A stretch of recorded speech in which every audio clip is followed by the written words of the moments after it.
তৃণমূলের গৃহযুদ্ধ, দিল্লি নির্বাচন সদনে ফুল বেঞ্চের সঙ্গে বৈঠক ঋতব্রত তৃণমূলের। প্রয়োজনীয় সমস্ত নথি কমিশনে দিয়েছে।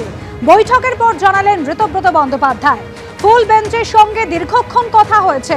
দাবি ঋতব্রত তৃণমূলের, পার্টি চার্টার ব্যুরোক্র্যাট হাইজ্যাক করেছিল, বাজি পারিবারিক হয়ে গিয়েছিল, এমনই মন্তব্য ঋতব্রত বন্দ্যোপাধ্যায়। তারাই তৃণমূল কমিশনে ফুল বেঞ্চের সঙ্গে বৈঠকের পর দাবি করেছেন তিনি, আর অধিকাংশ বিধায়কই তাদের দাবি ঋতব্রত তৃণমূলের সন্দীপন সাহা।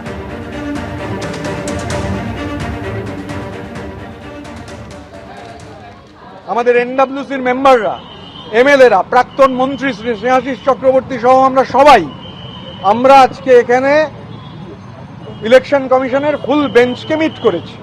22 তারিখ ডেলিগেট সেশন হওয়ার পরই 23 তারিখ আমরা আমাদের রিপ্রেজেন্টেটিভের মাধ্যমে ইলেকশন কমিশনকে চিঠি দিয়েছিলাম এবং অনুরোধ জানিয়েছিলাম যে আমাদের একটা ডাকবার জন্য, যাতে আমরা ব্যক্তিগতভাবে ফিজিক্যালি এসে আমাদের কথা বলতে পারি। আমরা ইলেকশন কমিশন অফ ইন্ডিয়াকে ধন্যবাদ জানাই, চিফ ইলেকশন কমিশনার এবং অন্যান্য ইলেকশন কমিশনারদের ধন্যবাদ জানাই।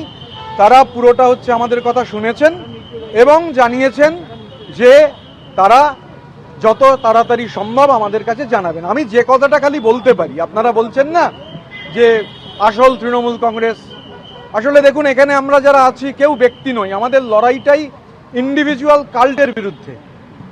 তৃণমূল স্তরের একটা পার্টি যেভাবে একজন চার্টার্ড ব্যুরোক্র্যাটের দ্বারা হাইজ্যাক হয়ে গেছিল, যে পার্টি একটা পারিবারিক সম্পত্তিতে পরিণত হয়েছিল, একটা প্রাইভেট লিমিটেড কোম্পানিতে পরিণত হয়েছিল, আমরা যারা এখানে মিলিত হয়েছি তারা সবাই সেই ইন্ডিভিজুয়াল কাল্টের বিরুদ্ধে লড়াই করছি, কালেকটিভের লড়াই।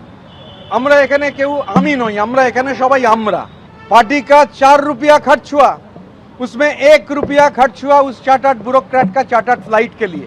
और बंगाल का पॉलिटिक्स का जहां तक सवाल है, वहां परिवारवाद का कोई, बंगाल का आवाम परिवारवाद को समर्थन नहीं करता है। हमारा पार्टी का अध्यक्ष, multiple times MLA, Bengal government का पिछले 3 टर्म का cabinet minister, veteran politician Shri Arup Roy है, लाउड एंड क्लियर। निर्वाचन कमिशन জানিয়েছিল যে শুধুমাত্র অথরাইজ রিপ্রেজেন্টেটিভ, স্বীকৃত প্রতিনিধিরাই ফুল বেঞ্চের সাথে দেখা করতে পারে। আমরা তো মমতা ব্যানার্জি যে তৃণমূলের চেয়ারম্যান, তারা তো কোনো মিটিং চাইনি।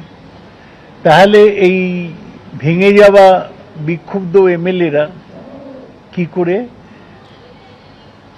সাক্ষাতের সময় পেল? আমরাই তো ঠিক করব যে কে আমাদের দলের প্রতিনিধি। এতে জ্ঞানেশ কুমারের কোনো ভূমিকা নেই। আমরা যে কোনো লোককেই ইসিআই অ্যাপয়েন্টমেন্ট দিতে পারে।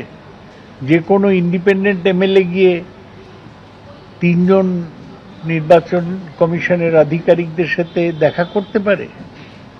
আমরা জানতে চাই যে এর আগে কি এরকম লোকেরা দেখা করেছে? জ্ঞানেশ কুমারের বিরুদ্ধে আমরা তো এর আগে পার্লামেন্টের অনেক মেম্বারের সই করে জমা দিয়েছি ওর ইমপিচমেন্টের জন্য। এখনো স্পিকার সেই ব্যাপারে কোনো সিদ্ধান্ত নেয়নি। এবিপি আনন্দ, এগিয়ে থাকে, এগিয়ে রাখে।